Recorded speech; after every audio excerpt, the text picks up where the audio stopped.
Today, we're going to be speaking with Austin Frerick, who's an antitrust and agriculture expert at Yale University, and also author of the book Barons: Money, Power, and the Corruption of America's Food. This is a super interesting topic, and I think there's lots of people in my audience, Austin, who have a sense of this, at least as related to a particular industry, or maybe generally when it comes to the advent of ultra-processed food and how it allows the extraction of more profit from a crop like, for example, corn, where if it's just corn, you very quickly get to the limit of what you can make from corn. You can either grow it more densely or charge more, but an ear of corn is an ear of corn. So you separate it into 40 different products, include it. So I think people have a sense of that. But in the book, by looking at some of the big agriculture barons, you look at maybe some particular food industries that are less familiar to people. So I'll let you pick where we start. Is there a particular baron and industry that you think is the least known? The story behind it is the least known to the average food consumer, which is all of us. My favorite little one that shocks people the most is Driscoll's. They're my berry baron in the book. So they sell 1 in 3 berries, but they don't actually grow a single berry. They contract out production. And this model of agricultural production goes back to sharecropping. It was first used in chicken, then went to pork, and then Driscoll's applied it to berry production. That's interesting. So let's talk that one through. My baby daughter loves berries. And so no matter where we go, we landed in California for a wedding, and I have to stop and make sure I've got blueberries, blackberries, and raspberries. And it's the exact same Driscoll's brand that we get in New York. And so I'm wondering, are these grown in one place and shipped everywhere, or how does it work? It's actually just a name, and these are berries that could be grown in all sorts of different places. They are subcontracted in a sense. Is that the way it works? Exactly. So in my book, Walmart's like the king baron, and Driscoll's was really smart, but it realized the coming of Walmart. So it realized you need to do 4 berries year round for 4,000 stores. So the production regions change around the world. So Driscoll's actually grows berries in every single continent in the world except Antarctica. And part of each baron is it's not just lifestyles of the rich and famous. I wanted to tell these bigger structural stories with each baron. So for me, Driscoll's is really about not only farm labor, the exploitations because of this production model, but also the offshoring of the produce system in America, where anything that's labor intensive has basically moved offshore. I had a crazy situation when I was recently in Aruba, where, one of the great things about Aruba is, for Americans, the grocery stores are what we would call fantastic. You go to the grocery store, I can get the same oranges I'm used to getting. I can get all the same stuff. It's comfortable. It's great. You can pack your lunch at the beach and all this stuff. And quite literally, a bunch of the produce that is available in Aruba comes from the United States, or at least it's branded with the same brands as what we see in the United States. And I had this conversation with a customs agent, because they have pre-clearance there where you go through American customs in Aruba, with some of my daughter's food. And we had a cut up banana and orange and different things. And he said, "Oh no, you can't bring that stuff to the United States. You can't bring it." And I said, "What's so funny is it came to Aruba from the United States. At least some of these products did." And talk a little bit about that globalization of a lot of the produce and food that we now have. Yeah. I mean, let me start with the notion, and we saw this in COVID, is these supply chains, these really long ones, first of all, they're bad for the climate, but also they're incredibly fragile. So used to have much more regional production supply chain, especially for produce. And as these things get global, where, there's certain times of the year, most of your berries you're eating are coming from Argentina. When they break, and they break hard. I mean, that to me is why you see this big pivot under the Biden administration to more localize these supply chains. For food production, I mean, I love how you say the grocery store, because when my husband and I travel, that's one of the first things I do. Is I love going to grocery stores just to kind of see what else is out there.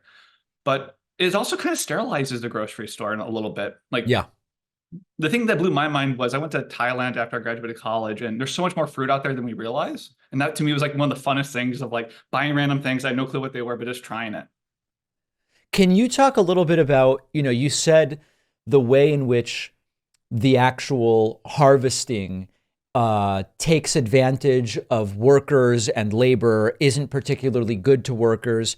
I think many of us have seen videos where the conditions often are you're in direct sun for hour after hour, sometimes in uncomfortable positions, not always with ready access to bathrooms and hand washing. But is there more to it than just that when we talk about the way that the food industry deals with labor?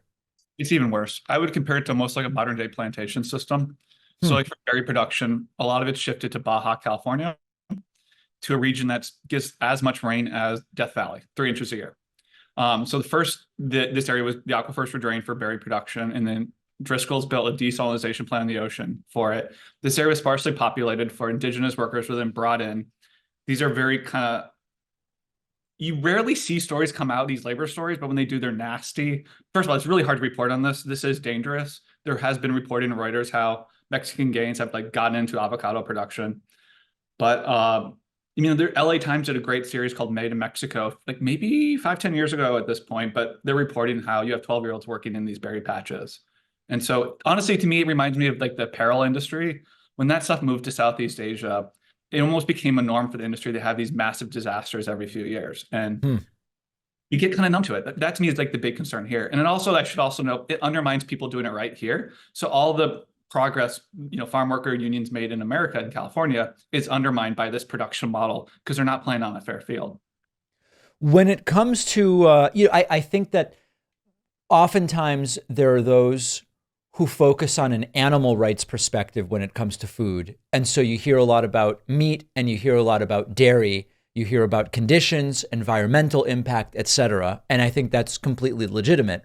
I think it's less of a well-known story, for example, the amount of water that avocados and almonds require, and then the number of salamanders and frogs and small animals whose habitats are destroyed by the amount of water that is required for some of these other crops. Is there a cut and dry list of foods where you can say these are completely morally fine however you slice and dice it, or are these all pretty complicated at this point? Um, Two things. One, I just think what we eat should differ where we are in the country. You're going to eat more fish in New England than pork in Iowa. We need to bring back that regionalization of the food system, kind of like what you see in Europe, where it's both beautiful and kind of scary that upper northern Maine I can get the same food as Palm Springs. That said, meat and dairy is really dark. I mean, besides animal stuff, um, to me, I think it actually contributed to a lot of this. It's contributing to this right-wingism, extremism you see in American politics. Like take Iowa, like where I'm from. You had the death of the hog family farm in my lifetime. My hog baron does 5 million hogs a year. What used to be family farms are now low-wage workers carrying out dead pig bodies in these facilities. I view Iowa as almost an extraction colony and like the canary in the coal mine of what could happen if we don't deal with these very greedy men. I mean, that is my coffee baron's really about that.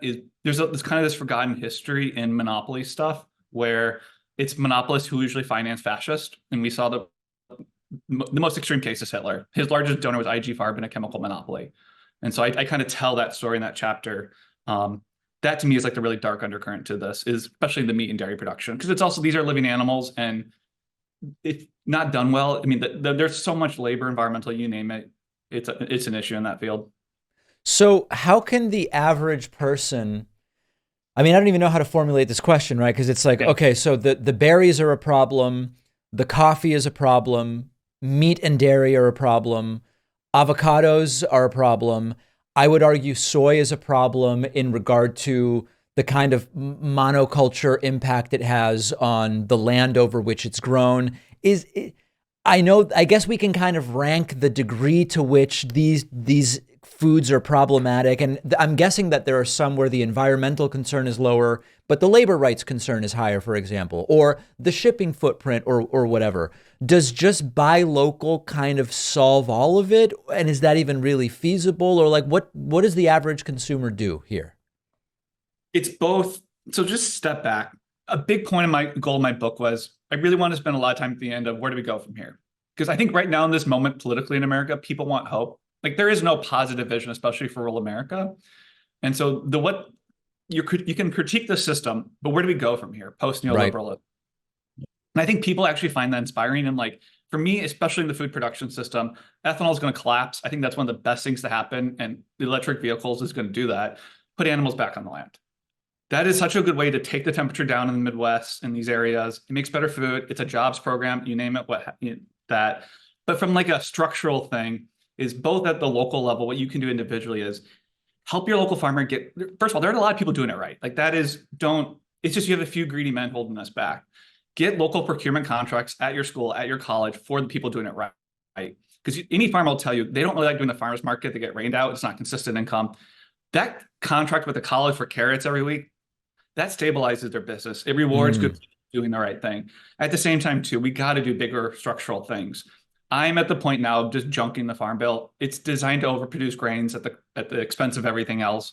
Because there's like, to me, the core thing here is everything you eat is subsidized. There is no free market in the food system. The question is to what degree. And right now we are subsidizing highly processed foods at the expense of produce. So that to me is like, you got to do both high and low at the same time. Can you go back and explain what you mean by electric vehicles will cause ethanol to collapse and then that will be a good thing? Explain that, because I don't know that I'm not even sure I know what you mean. So the Biden administration is being really aggressive about transitioning the American car fleet to electric vehicles, hybrids, what have you. Yep. At the same time, the single largest use of corn out in America is ethanol. No one is talking about that transition to the car is going to happen pretty fast. Therefore, that ethanol market will collapse. And so what are you going to do with half the corn acreage that you don't need anymore? I mean, the industry's starting to freak out. They're trying to put ethanol in planes, but it's just a farce. I mean, the conversation over ethanol is done. It's over. And so that to me is the hope is this land's going to be idle soon. How do we get rid of this industrial model of animals and then basically go back to what we used to did and put the animals back on the land? And the idea is that the electric vehicles may accelerate that by forcing those who own those ethanol fields to figure out what else are we going to do with them. Bingo. Because that is, I mean, because the system right now push people into ethanol because there's so much subsidies in it that if you do the right kind of thing, people be like, it's economical to put animals back on my land now. That's fascinating. That's fascinating. The book is Barron's: Money, Power, and the Corruption of America's Food. There is the book. We've been speaking with the book's author, Austin Frerick. Really appreciate it. The book is super interesting, and I appreciate you being on today. Yeah, thanks for having me on, David.